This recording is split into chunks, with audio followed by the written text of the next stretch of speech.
మహాగణపతి అదే రోజు మనకి భారతాన్ని రచించడానికి ప్రారంభము అన్నారు.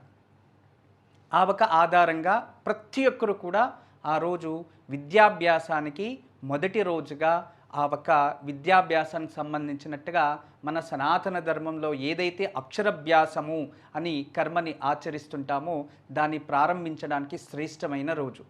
అయితే ఈసారి దగ్ధయోగం వచ్చింది కదా, చెయ్యొచ్చా అంటే ఖచ్చితంగా చెయ్యవచ్చు.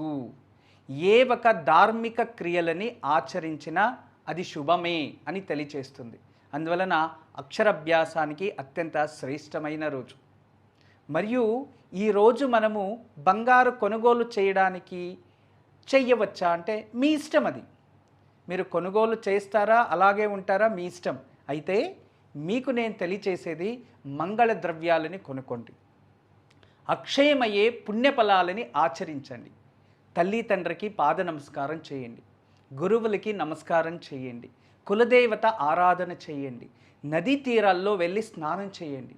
అక్షయ తృతీయ రోజు ఎవరైతే గంగా స్నానాన్ని ఆచరిస్తారో, అక్షయ తృతీయ రోజు ఎవరైతే నదీ స్నానాన్ని ఆచరిస్తారో ఆ నదీ స్నాన పుణ్యఫలం మహోత్తరంగా పెరుగుతూ ఉంటుంది.